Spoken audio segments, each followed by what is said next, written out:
염려 없이 사는 사람은 없습니다. 건강, 또 부모님, 또 자녀, 또 하고 있는 일 등 정말 걱정이 인생 가운데 마를 날이 없죠. 정말 물기가 마르지 않는 것처럼 이 걱정, 염려가 우리 인생에 마를 날이 없어요. 그런데 여러분, 대부분의 걱정은요, 다 주기가 있습니다. 무슨 말이냐면 시작했다가 영원히 계속되는 걱정은 없죠.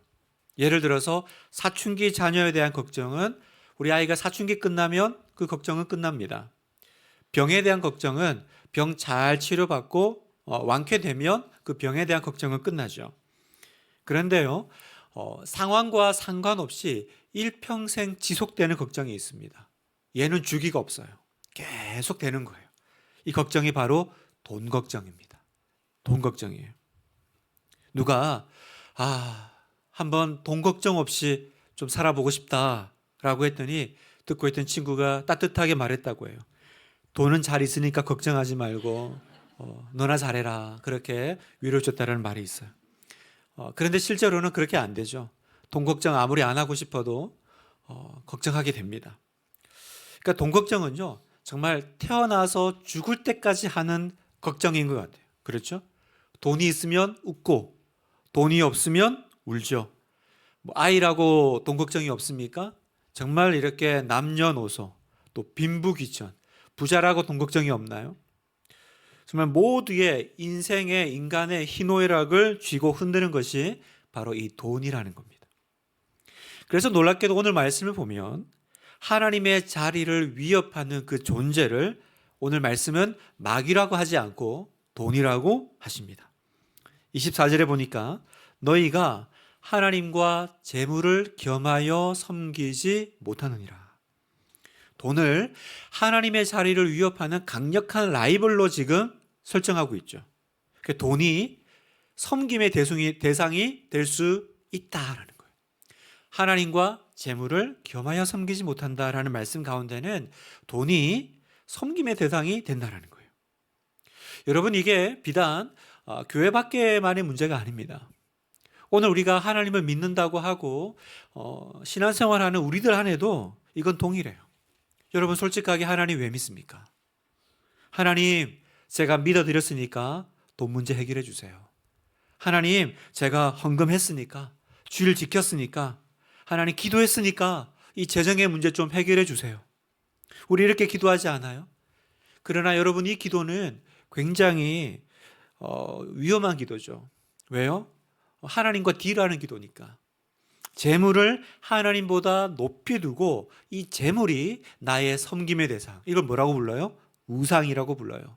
우상이 될 수 있는 가능성이 굉장히 농후한 기도예요. 하나님, 제가 예배 드렸으니까 이거 해결해 주세요. 하나님, 제가 이렇게 신앙생활 했으니까 돈 문제 해결해 주세요. 여러분, 오해하시면 안 돼요.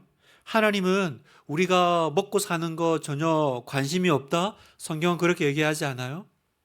예수님은 사람이 떡으로만 사는 것이 아니다 그랬지, 떡 필요 없다라고 말씀하신 적이 없어요. 예수님이 이 땅에 오셔서 떡 문제 해결해 주셨습니다. 그죠? 힘들고 궁핍하고 아파하는 때로는 오병이의 기적으로, 또 여러 가지 기적으로 예수님은 우리의 먹고 사는 문제에 관심이 있으시고 또 긍휼히 여기시고 해결해 주시는 분이세요. 다만 지금 예수님께서 우리에게 말씀하시는 건 뭐냐면, 돈과 하나님의 자리를 신자는 명확하게 정리해야 한다는 거예요. 돈과 하나님의 자리가 정리되어야 된다는 거예요. 하나님이 맡기신 돈을 하나님보다 더 우선시하는 그 잘못된 신앙을 바로 잡으라라고 지금 말씀하고 있습니다. 하나님을 사랑하고 돈을 사용해야 되는데 어떤 사람은 돈을 사랑하고 하나님을 사용하는 사람들이 있다는 거예요. 이건 순서가 바뀐 거죠. 그래서 오늘 밤에 우리가 사실은 너무 현실적인 문제잖아요. 한 번도 잊을 수 없고 평생 하는 이 재정의 문제, 이 돈에 대해서 예수님은 우리에게 어떻게 하라고 하셨나? 우리가 정말 이 성경적인 재정의 원칙에 대해서 오늘 우리가 한번 확실하게 짚고 우리가 이 부분에서 승리하는 우리 귀한 모든 성도 되시기를 축복합니다. 자, 첫 번째, 재정에 대해서 예수님이 가르쳐 주신 원칙 첫 번째는 뭐냐면 돈의 서열 정리를 분명히 하라는 거예요. 돈의 서열 정리를 분명히 하라고 말씀하세요. 오늘 주님은 이 재물의 문제를 거론하시면서 중요한 원칙을 이렇게 말씀하세요. 24절을 다시 한번 같이 한번 읽겠습니다. 시작. 한 사람이 두 주인을 섬기지 못할 것이니 혹 이를 미루어하고 저를 사랑하거나 혹 이를 중히 여기고 저를 경히 여김이라. 너희가 하나님과 재물을 겸하여 섬기지 못하느니라. 아멘. 너희가 겸하여 동시에 섬길 수는 없다라고 말씀하세요. 여러분, 한 종이 있습니다. 이 종이 자기가 섬기는 주인이 있겠죠. 나는 능력이 있어가지고 나는 두 주인도 섬기는 것이 가능해. 여러분, 이게 가능한 이야기일까요? 자기가 가능하다고 한번 생각을 해서 그래서 나는 이 주인도 섬기고 이 주인도 섬겨야지. 나는 능력이 있잖아. 그런데 어떤 일이 벌어질까요? 한번 생각해 보세요. 한 주인이 종에게 어떤 일을 시킵니다. 그러면 이제 그 일을 착수하겠죠. 그런데 그 일을 하고 있는데 다른 주인이 또 그 종에게 다른 일을 시켜요. 그럼 어떻게 될까요? 그 종은 이제 그 두 일 사이에 왔다 갔다 할 겁니다. 그러면 우선순위가 필요하게 되겠죠. 내가 어떤 일을 먼저 맡아야 될까? 어떤 일을 해야 될까? 여러분, 이런 식으로 두 일 사이에 왔다 갔다 하면 결국 어떻게 돼요? 어느 주인도 만족시키지 못해요. 결국은 네가 섬기는 자가 누구냐? 매만 맞고 너는 나하고 일하지 못해 라고 쫓겨날 거예요. 여러분, 너무 당연한 얘기죠. 이거는 능력의 문제가 아니에요. 왜냐하면 반드시 두 주인을 섬기면 그 주인이 섬기는 일들이 중첩되는 지점들이 나타나기 때문이에요. 너희가 하나님과 재물을 겸하여 섬기지 못하느니라. 이 말씀은 뭐냐면 지금 너를 움직이는 것이 누구냐라는 거예요. 너는 무엇에 의해서 움직이고 있는 종이냐 사람이냐라고 물으세요. 하나님의 말씀이 나를 움직입니까? 아니면 돈이 나를 움직입니까? 돈이 나를 움직여? 돈이 나를 움직일 수 있나? 여러분, 내가 돈 때문에 움직일 수 있어요? 돈 때문에 직장 옮기고요. 돈 때문에 사역지 옮기고요. 돈 때문에 싸우고요. 돈 때문에 어떤 결정을 내린다면 나는 지금 누구 섬기는 종이죠? 누가 나를 움직이고 있죠? 성도 여러분, 우리는 다 알고 믿습니다. 뭘 믿냐면 그렇죠. 우리의 주인은 오직 한 분 하나님이십니다. 우리의 모든 결정에는 나의 주인 되시는 하나님이 계십니다. 우리 그거 다 알고 믿습니다. 사실 이 문제는 별로 문제가 되지 않아요. 이건 별로 어려운 얘기가 아닙니다. 여기에 동의 안 하는 성도는 아무도 없거든요. 하나님이 나의 주인이시죠. 문제는 뭐냐면 그 다음이 누구냐라는 거예요. 하나님이 나의 최고 서열로 치면 맨 위라고 할 수는 있지만 그 다음이 누구예요? 하나님, 나, 재물입니까? 아니면 하나님, 재물, 나입니까? 이 문제가 우리에게 당면한 문제라는 거예요. 무슨 말이냐면 하나님, 나, 재물, 이게 맞는 순서죠. 하나님, 재물, 나 되면 이제 꼬여지는 거예요. 인생이 꼬여지고 삶이 꼬여지는 겁니다. 여러분, 재물은 우리 밑에 있어요. 서열상 우리 밑에 있습니다. 그럼 어떻게 해야 돼요? 재물이 우리의 종이라는 거예요. 재물은 내가 다스리고 명령해야 될 종입니다. 그런데 이 서열이 제대로 잡히지 않고 이 서열이 헷갈리니까 어떻게 돼요? 이 물질을, 재물을 우상화하고 물질의 노예가 되어서 물질을 섬기는 일, 그러니까 내가 다스려야 되는데 오히려 내가 섬기는 일이 발생하더라는 거예요. 성도 여러분, 하나님은 창세기에 태초를 천지를 창조하셨습니다. 그리고 그 온 천하 만물 중에 사람을 으뜸으로 세우셨어요. 그렇죠? 그리고 그 사람을 세우시면서 뭐라 그랬어요? 너희는 만물을 다스리는 자가 되어라. 그렇게 명령하셨습니다. 창세기 1장 28절을 한번 읽어보겠습니다. 시작. 하나님이 그들에게 복을 주시며 하나님이 그들에게 이르시되 생육하고 번성하여 땅에 충만하라. 땅을 정복하라. 바다의 물고기와 하늘의 새와 땅에 움직이는 모든 생물을 다스리라 하시니라. 하나님께서 사람을 창조하신 다음에 우리에게 뭘 맡기셨어요? 너는 모든 생물을 뭐 하라고요? 다스리라라는 거예요. 다스리라, 호령하라는 거예요. 이 호령을 위해서 뭐가 필요해요? 하나님이 복을 주시며, 여러분이 복을 권한, 권세로 바꿔도 되죠. 왜요? 여러분, 다스리려면 권한이 있어야 다스리죠. 나에게 권한이 없는데 어떻게 다스려요? 그러나 반대로 나에게 그 상위에 있는 누군가가, 리더가 권한을 줬다면, 그러면 나는 부족해도 그 권한을 가지고 다스릴 수 있죠. 우리가 대표적으로 주변에서 볼 수 있는 게 경찰관 아닙니까? 교통순결이 그 권한을 가지고 교통 정리를 하잖아요. 가는 차 멈추고, 멈추는 차 가게 하고, 잘 가고 있는데 어떻게 이 차를 불러 세울 수 있습니까? 권한이 있는 거죠. 권한이 있으니까 다스릴 수 있는 거예요. 여러분, 하나님이 세상을 창조하시고 인간을 창조하신 다음에 우리에게 뭐라고 하셨냐면, 너는 끌려다니려?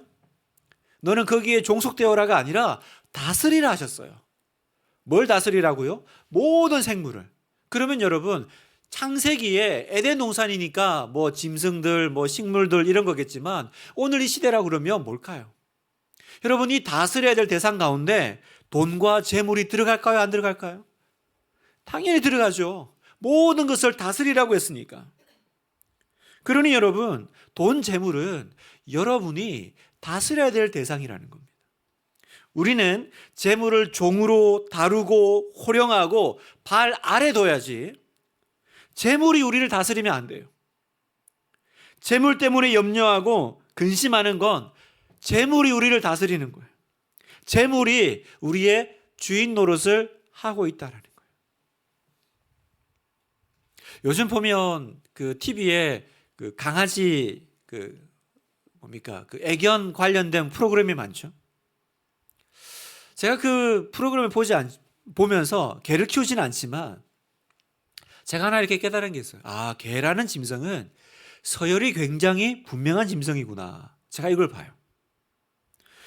그러니까 그 이제 문제가 있는 강아지들 데리고 와서 이제 그 전문 그 사육사 훈련사들한테 이제 지침을 받잖아요. 개를 어떻게 다뤄야 되고 훈련해야 되는지. 그 보면 항상 가정마다 그 문제가 있는 강아지들이요. 개들 보면 개가 귀엽다고 예의 없이 키우면요, 어느 순간 이 개가 자기가 상주인 줄 아는 거예요. 그게 뭐예요? 서열이 바뀐 거예요. 자기가 짐승인데 자기보다 서열이 낮다고 생각하는 가족에게 이제 으르렁거리기 시작해요. 강아지인데 그렇게 되더라고요. 집에 위로와 기쁨을 주려고 데려온 개가 어느 순간 집안의 골칫거리가 되기 시작하는 거예요. 여러분, 돈도 마찬가지예요. 성도 여러분, 돈이 하나님과 나 사이에서 주인 노릇 못하게 해야 합니다. 서열 정리를 분명하게 하셔야 돼요. 여러분, 내가 돈의 다스림을 받는 사람은요, 돈이 시키는 대로 해요. 돈이 시키는 대로 감정이 오르내립니다. 돈이 있으면 기뻐하고요, 돈이 없으면 염려하고 슬퍼합니다. 돈이 있으면 교만하고요, 돈이 없으면 신앙도 떠나요. 성도 여러분, 우리는 하나님의 자녀예요. 여러분, 맞죠? 우리는 하나님의 자녀입니다. 하나님의 자녀가 섬길 대상은 오직 하나님 한 분뿐인 줄 믿습니다. 여러분, 아멘이십니까? 오직 하나님 한 분뿐이에요. 여러분, 다시 한번 오늘 밤에 서열 정리 분명히 하십시오. 지금 우리 집은 문제가 있어요. 내 인생은 문제가 있어요.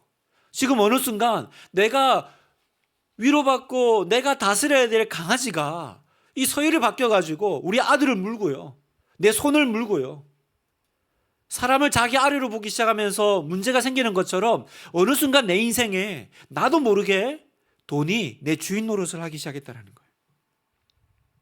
한 손에는 돈을 들고 한 손에는 하나님을 들고 어느 걸 택할까 결정하는 문제가 아니에요. 여호수아 24장 15절에 보니까, 만일 여호와를 섬기는 것이 너희에게 좋지 않게 보이거든 너희 조상들이 강 저쪽에서 섬기던 신들이든지 또는 너희가 거주하는 땅에 있는 아모리 족속의 신들이든지 너희가 섬길 자를 오늘 택하라. 오직 나와 내 집은 여호와를 섬기겠노라 하니. 오늘 너희가 섬길 자를 택하라라고 말씀하고 계세요. 그래서 그 강영욱 그 훈련사라고 있죠. 그쪽 세계에서 유명하신 분. 그분이요. 이 서열이 바뀐 강아지 훈련시키는 거 보니까 그렇게 하더라고요. 그 개가 계속 소파에 올라와 가지고 주인 옆에 마치 주인처럼 사람처럼 자리 차지하고 있으니까 개를 소파에서 계속 밀쳐내요. 무릎으로 밀쳐내고 못 올라오게 해요. 그리고 얘기해요. 여기 네 자리 아니야. 여기 네 자리 아니야. 그러니까 처음에는 당황하죠, 개가. 막 끙끙거려요. 그런데 계속 밀쳐내요. 그건 뭐예요? 여기 네 자리가 아니야. 네 자리는 여기야. 서열 정리를 하는 거예요. 산책할 때도 보니까 막 개가 막 이제 목줄만 맸지 지가 주인이에요. 막 앞에 뛰쳐나가요. 그러면 예전에는 주인이 막 얘가 뛰쳐가면 여기 줄 잡고 누가 누구를 운동시키는지 모르겠어요. 근데 어떻게 하냐면 땡기는 거예요. 그래서 땡기는데 심하게 땡기더라고요. 저래도 되나? 근데 그렇게 해야 된대요. 그러면 얘가 달려가다가 내가 이끌면 안 되는구나. 어떻게 해야 돼요? 주인의 발에 맞춰서 걷는 거예요. 그죠? 그러다가 또 얘가 또 자기 서열을 잃고 달려나가면 또 땡겨. 갑자기 뒤로 가버려요. 그러면 얘는 얘로 가려다가 어떻게 해요? 아무리 내가 가고 싶어도 주인이 일로 가면 바꿔야죠. 그럼 또 가다가 또 일부러 땡겨. 왜요? 계속 훈련시키는 거예요. 네가 주인이 아니야. 내가 주인이야. 그 줄을 땡기는 거예요. 여러분, 우리가 재정의 훈련이 필요해요. 마치 강아지 훈련이 필요하듯이 우리 손에 들려져 있는 이 돈, 이 재정에 대해서도 훈련이 필요해요. 이제는 우리도 서열을 분명히 정리해서요, 발밑에 재물을 밟고 내 머리 위에 하나님을 모시는 훈련을 해야 돼요. 어떻게 하면 될까요? 어떻게 훈련할 수 있을까요? 여러분, 내 재물을 가지고 내 마음대로 할 수 있는 사람이 물질을 다스리는 사람이에요. 이 사람은 돈이 많든 적든 간에 상관없이 돈에게 명령해서 돈을 일시킬 수 있는 사람. 그죠? 그 사람이에요. 여러분, 헌금을 할 때도 보면요, 알아요. 누가 헌금하는 줄 아세요? 누가 헌금할까요? 돈 많다고 헌금할까요? 재정이 넉넉하다고 헌금할까요? 형편이 넉넉하고 잘 산다고 헌금하는 게 아니에요, 여러분. 물질을 다스릴 줄 아는 사람이 헌금해요. 물질을 다스릴 줄 아는 사람이 헌금해요. 가난해도요, 돈을 활용하는 사람이 있어요. 자신의 돈을 하나님이 기뻐하시는 곳으로 일시키러 보내는 사람이 있어요. 너는 여기 가서 하나님 일하고 와. 그런데요, 재산이 많아도요, 돈의 노예가 되어 있는 사람이 있습니다. 돈을 의지하는 사람이 있습니다. 그러면요, 내가 이 돈을 명령하려고 하면, 쓰려고 하면요, 돈이 그래요. 너 이거 헌금하고 앞으로 어떻게 살려고 그래. 그러면 벌벌 떨면서 1,000원 한 장 헌금할 수가 없는 거예요. 1,000원 한 장 하나님을 위해서, 다른 이웃을 위해서 쓸 수가 없는 거예요. 여러분, 액수가 중요한 게 아니거든요. 여러분 한번 보세요. 액수가 중요한 게 아니에요. 내 형편이 중요한 게 아니에요. 돈 앞에서 벌벌 떠는 사람이 있어요. 그리고 돈을 호령하고 돈에게 일을 시키는 사람이 있어요. 여러분, 누가 하나님 앞에서 다스리는 사람입니까? 너는 모든 만물을, 생물을 다스리라고 그랬는데, 여러분은 돈을 다스리세요? 아니면 돈 앞에 벌벌 떠세요? 하나님이 나에게 맡기셨지만 못해. 이거 있어도 못해. 없어질 때를 대비해야지. 그렇게 계속 땅에 묻어두기만 하면 여러분, 그 사람에게는 더 맡기지 못해. 그 사람은 거기까지예요. 여러분, 이건 교회도 마찬가지예요. 교회가 돈이 있어서 사역합니까? 우리가 헌금이 있으면 사역합니까? 헌금이 있으면 일합니까? 아니요. 돈이 많아서 사역하고 여유를 부리는 게 아니에요. 위에서 하나님이 보고 계시니까, 하나님께서 맡기신 그 사명이 있으니까 그 사명과 그 말씀에 순종해서 우리가 일을 하는 거지, 우리가 가지고 있는 재정이 있고 돈이 있으니까 일하는 게 아니에요. 자, 전도서 11장 1절을 굉장히 중요한 말씀인데 같이 한번 읽어보겠습니다. 시작. 너는 내 떡을 물 위에 던져라. 여러 날 후에 도로 찾으리라. 되게 의미심장한 말씀이죠. 떡을요, 물 위로 던지래요. 이게 무슨 말일까요? 마치 이렇게 허망한데 아무것도 아닌 곳에 던지는 것처럼 내가 가지고 있는 것을 내가 하나님 앞에 던지고 헌신하고 드려야 될 때가 있다는 거예요. 그럼 뭐라 그래요? 네가 도로 찾으리라. 여러분, 주님을 위해서 돈을 사용하는데 겁을 내지 않은 성도가 있습니다. 돈을 사용하는데 겁내지 않은 성도가 있어요. 그 사람은 돈이 많고 여유가 많아서 그렇게 먹고 살 걱정이 없기 때문에 그러는 게 아니에요. 이 사람은 어떤 사람입니까? 방금 이 말씀, 이 약속을 믿는 사람이죠. 내가 주님을 위해 흘려보내는 돈이 나중에 필요할 때가 되면 몇 배가 되어서 돌아올 거야 라고 하는 그 성경의 약속을 믿으니까 오늘도 내가 이 떡을 던질 수가 있는 거예요. 성도 여러분, 지금 주님을 위해 흘려보낸 돈이요. 여러분, 돈이라 그러잖아요. 돈은 뭐예요? 돌고 도는 게 돈이죠. 내가 흘려보내면, 던지면 그 돈이 나가서 자기의 사명을 감당해요.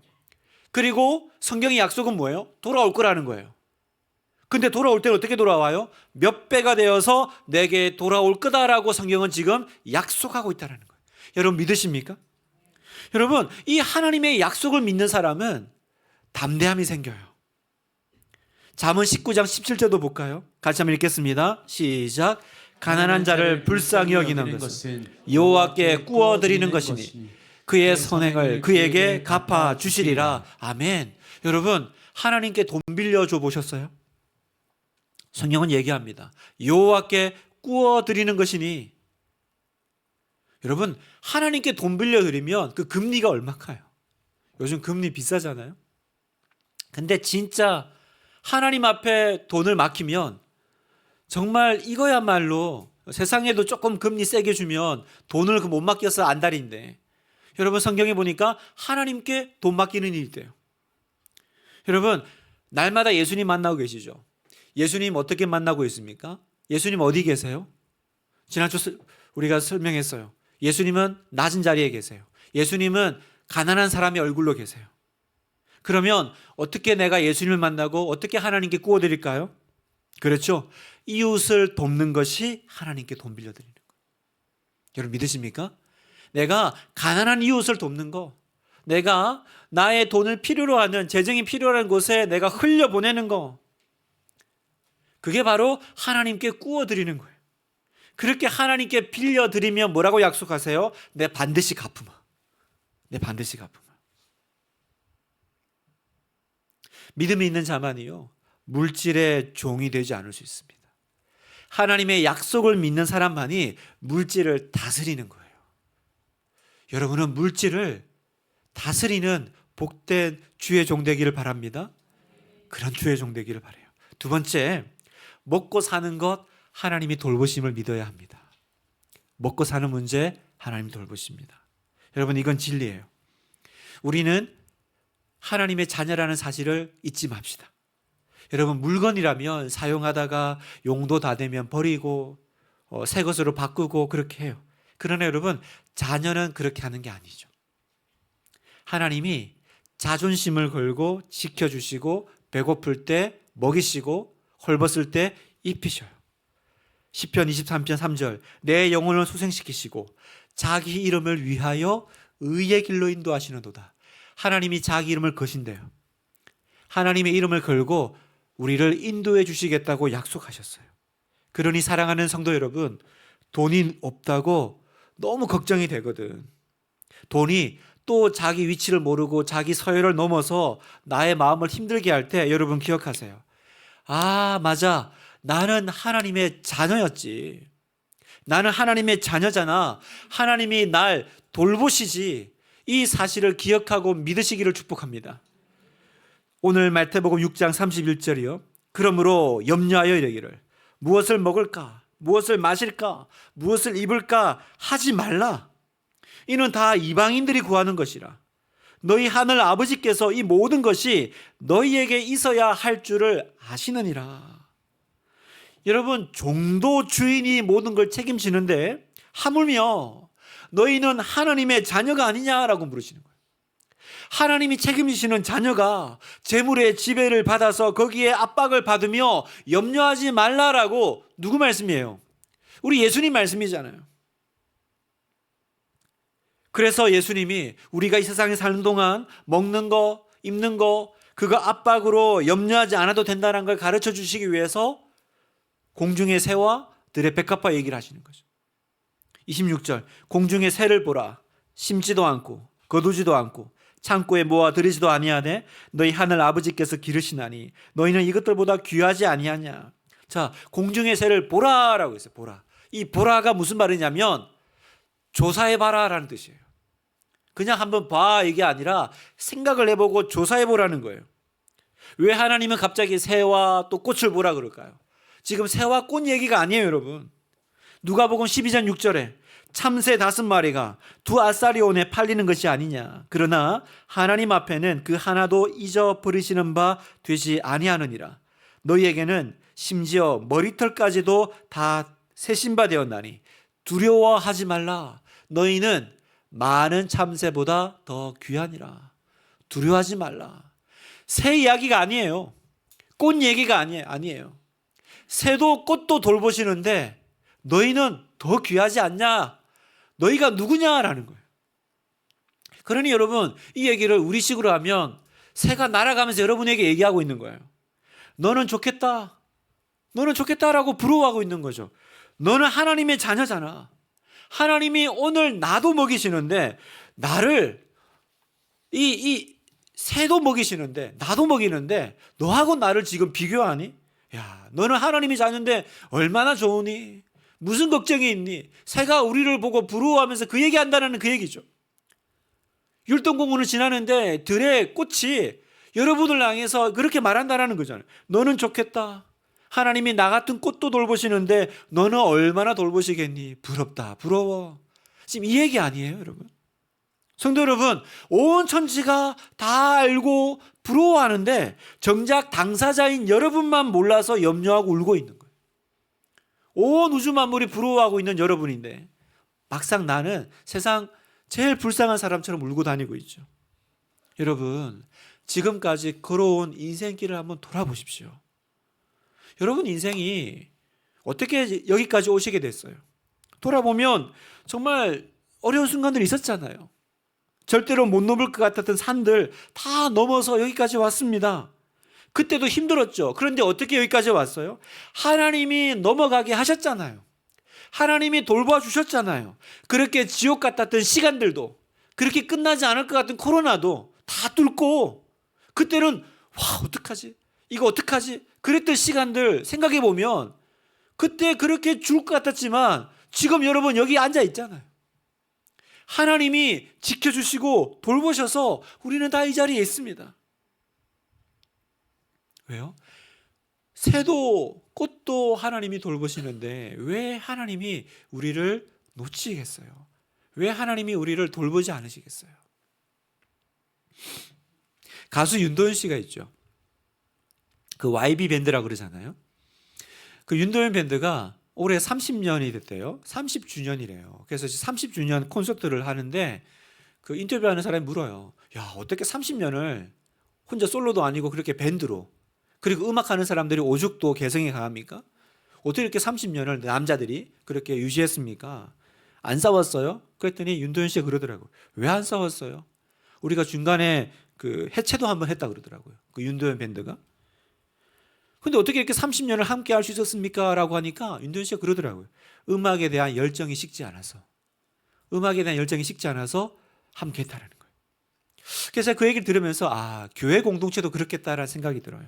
서로 안 맞고 다른데 우리가 어떻게 이렇게 같이 갈 수 있을까? 이 복음에 대한 열정, 하나님에 대한 열정만 식지 않으면 30년이 아니라 더 이상의 시간을 우린 갈 수 있죠. 자, 그런데 제가 하고 싶은 얘기는 그게 아니고 윤도현 씨가 그 희귀 혈액암을 알았더라고요. 어느 날 갑자기 병원에서 이렇게 연락이 와서 암입니다 그러더래요. 그래서 자기가 믿어지지가 않더래요. 그래서 이제 암 치료를 해야 되는데 이제 약물 치료를 하는데 1차 치료가 이제 실패로 돌아갔대요. 그러니까 두려움이 확 왔다라는 거죠. 그래서 이분이 기도를 했대요. 기도를 하는데 하나님의 말씀이 마음에 들어왔어요. 두려워하지 말라. 내가 너와 함께함이니라. 그분이 생각했대요. 아니 그래도 내가 신앙을 가진 사람인데 하나님이 두려워하지 말라. 그러면 두려워하지 않아야 되는 거 아니야? 몰라 그냥 믿자. 이분의 스타일이신가 봐요. 두려워하지 말라 그랬으니까 그래 두려워하지 말자 믿자. 그런데 그리고 그 뒤로 그냥 겁이 없어졌대요. 왜? 주인이 두려워하지 말라 그랬으니 종은 안 두려워야 되잖아. 이분이 암 치료 중에 이제 뮤지컬도 하셨더라고요. 근데 그 뮤지컬의 자기가 주인공이었는데 주인공 마지막에 죽는데요, 주인공이. 그래서 그 제작자한테 물었대요. 어떻게 죽냐? 그랬더니 뭐 암이겠죠, 뭐 그러더래요. 그래서 자기가 이제 그 뮤지컬 하는데 주변에 알리지 않고 뮤지컬 하는데 사람들이 다 그 하고 나서 박수를 치더래요. 와, 윤도현 씨 죽는 장면이 압권이에요, 그러더래요. 그래서 자기는 실제로 암 투병하면서 죽을 심정을 했으니까 암이 준 선물이기도 하죠. 어쨌든 이분이 그 뒤로 두려움이 없어졌다는 거예요. 하나님이 두려워하지 말라, 내가 너와 함께 하는 일을 하시니까 그러면 그런 거지, 그냥 믿자. 여러분, 이건 그분의 스타일인가요? 사랑하는 성도 여러분, 천지를 창조하시고 우리를 으뜸으로 만드신 하나님이 지금 무엇 때문에 가장 속상해 하실까요? 천지 만물을 하나님께 고마워하고 천지 만물을 염려하지 않고 사는데 막상 그 으뜸인 하나님의 자녀가 걱정 가운데 얼굴이 지금 말이 아닌 거, 그것 때문에 지금 하나님이 속상해하지 않으실까요? 먹고 사는 거 염려하지 말라 하셨으니까 그냥 믿읍시다. 두려워하지 말라, 내가 너와 함께 하겠다 하셨으니까 여러분 그냥 믿으십시오. 여러분 아멘이십니까? 그러면 두려움이 떠날 거예요. 그냥 믿읍시다. 이해가 안 되면 믿기로 하십시다. 마지막 세 번째, 결정적인 순간에 하나님을 사랑하십시오. 결정적인 순간에. 여러분, 이제는 내가 돈을 가지고 살아왔던 그 방식을 바꾸십시오. 어떻게 바꿔야 됩니까? 33절 같이 한번 읽겠습니다. 시작. 그런즉 너희는 먼저 그의 나라와 그의 의를 구하라. 그리하면 이 모든 것을 너희에게 더하시리라. 무슨 말이에요? 우리는 형편이 좀 나아지면 주님 섬길게요. 주님 일할게요. 여유가 생기면 헌금할게요. 이렇게 말합니다. 그리고 그렇게 살아온 시간의 결과가 오늘 이 하루죠. 이 자리입니다. 그래서 주님이 말씀하세요. 형편이 나아지면, 여유가 생기면 이렇게 말하지 말고 뭐라고 말씀하세요? 먼저 하라는 거예요. 먼저 하라. 먼저 그분의 나라와 그분의 일에, 하나님 나라가 확장되는 것에 너는 투자하라. 더 큰 관심을 보여라. 지금까지 돈 버는 목적이 나의 나라를 세우고 나의 나라를 확장하는 것이었다면 이제 원칙을 좀 바꾸자. 어떻게 해요? 하나님 나라와 하나님의 영광을 위해서 사업하고 수입을 사용하고, 여러분 이것만큼 하나님의 돌보심을 보장하는 일이 없어요. 왜요? 이건 하나님이 보시기에 좋았더라고요. 하나님이 보시기에 좋아야 될 거 아니에요, 여러분. 하형농 목사님이란 분이 계세요. 이분이 작년에 아마 돌아가신 걸로 알고 있는데 미국의 최대 주차 빌딩 건설 회사를 경영하는 사업가이자 또 목회자이기도 하셔요. 근데 사업가로 더 유명하세요. 뭐 KBS에 또 뭐 어떤 뭐 성공 뭐 이런 프로에도 나오기도 하시고 그랬던 분인데, 이분의 이야기가 있어요. 그 이분의 그 책이 있는데 Favor라는 책입니다. Favor. 그 은총 뭐 이런 뭐 은혜 뭐 이런 뜻이죠. 이분이 심장이 안 좋으셨더라고요. 그래서 34살에 결국은 이제 심장 이식 수술을 해야 되는 이제 상황에 처하게 됩니다. 심장병이, 제가 그 책을 보니까 진짜 무섭더라고요. 그냥 이렇게 뭐 아파서 이게 아니라 너무너무 괴로운 병이고, 또 이걸 심장 이식을 한다라는 것도 쉬운 일이 아니고 그냥 사람 몸을 열어야 되는 일이니까 합병증도 많고 또 오래 살지도 못하고 또 심장 이식을 해도 보통 한 10년이래요. 쓸 수 있는 게.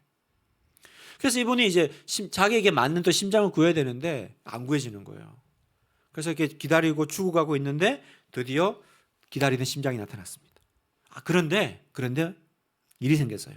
그 옆방에 어떤 한 여인이 심장을 구하지 못해서 죽어간다는 소식을 듣는 거예요. 의사한테 물어보니까 그 여성은 이틀밖에 이제 못 버틴다. 그럼 물었대요. 저는 얼마나 버팁니까? 그랬더니 당신은 한 일주일 버틸 거라 그러는 거예요. 그런데 계속 하나님의 마음속에 죽어가는 저 여인에게 네 심장이 필요하다. 계속 그 마음을 주시는 거예요. 이거를 내가 양보하면 자기가 어떻게 될지 몰라요. 또 언제 다시 심장이 또 나타날지. 그리고 자기도 시간이 많지가 않아요. 일주일 뭐 잘 이렇게 병원에서 관리하면 한 달 그렇게 얘기하더라고요.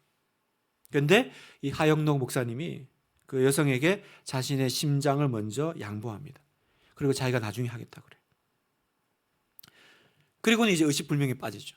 그런데 하나님의 은혜로 급하게 이제 또 다시 딱 맞는 심장이 나타나요. 그런데 이 심장은 좀 문제가 있는 심장이에요. 급하게 구하다 보니까 이게 정상적인 심장이 아니었던 거예요. 그래서 이 심장 이식 수술하고 살다가 문제가 생겨서 또 두 번째 심장 이식 수술을 합니다. 그런데 두 번째 심장도 또 문제가 생겨요. 근데 더 큰 문제가 있어요. 의료법상 심장 이식 수술은 평생 두 번밖에 못 한다는 거예요. 왜냐하면 너무 귀한 수술이니까 그냥 한 사람이 다 이렇게 돈 있다고 독점하면 안 되니까. 두 번밖에 못 한, 자기는 이미 두 번 한 거죠. 그런데 이분이 세 번째 수술을 허락받아요. 왜 이게 법상 안 되는데 됩니까? 그랬더니 첫 번째 심장을 양보했던 상황이 정상 참작이 된 거예요. 그 후에도요, 이 목사님이 자기 이제 사업을 하는데 어려운 일이 많아요. 그런데 그때마다 뜻밖의 사람들로부터 대가 없는 도움을 계속 받습니다. 그래서 언젠가 친구 목사가 자기한테 그렇게 말하더래요. 너한테 왜 이런 행운이 계속되는지 알아? 자기도 궁금했대요. 왜 이런 계속 이렇게 좋은 일들이 생길까? 그랬더니 그 친구 목사님이 그러더래요. 결정적인 순간에 이웃을 사랑하라는 그 하나님의 말씀에 순종했기 때문이야. 하영도 목사님은 이걸 페이버라고 불렀어요. 은총. 하나님이 보시기에 좋은 상황으로 정의내려요. 성도 여러분, 우리는 다 복받기 원해요. 그런데 어떻게 해야 복을 받는지를 잘 모릅니다. 간절히 기도만 하면 복을 받는 게 아니에요. 여러분, 하나님이 보시기에 좋아야 합니다. 하나님이 보시기에 좋아야 복이 돼요. 하영노 목사님이 왜 계속 복을 이렇게 다른 사람에게는 일생에 한 번도 있고 있을 수도 없는 그런 운이라고 하는, 그죠? 그런 것들이 복이 왜 일어날까? 왜 그 사람에게는 기적의 바람이 계속 불어왔을까? 지금 내가 심장 이식 수술을 받지 못하면 죽게 생겼어요. 그런데 먼저 자기보다 더 위급한 환자에게 하나님이 양보하라고 하셨고 결정적인 순간에 순종했기 때문이라는 거예요. 하나님은 그걸 보셨어요. 그리고 그건 하나님 보시기에 좋을 수밖에 없었어요. 사랑하는 성도 여러분, 결정적인 순간에 하나님을 사랑하고 이웃을 사랑하고 우선순위를 하나님께 두는 사람이 있어요. 그러면 결정적인 순간에 좋은 일들이 하나님이 일어나게 하세요. 그러나 평소에 그렇게 잘 믿고 잘 살다가 결정적인 순간에 하나님을 떠나는 사람이 있어요. 결정적인 순간에 하나님을 놓치는 사람이 있어요. 하나님께 우선순위를 두지 못하고 결국은 나에게로 돌아서는 사람이 있어요.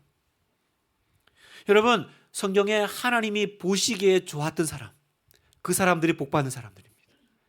그 사람들을 향해서 성경은 이 사람들은 독수리가 날개치며 올라감 같다 이렇게 표현하세요.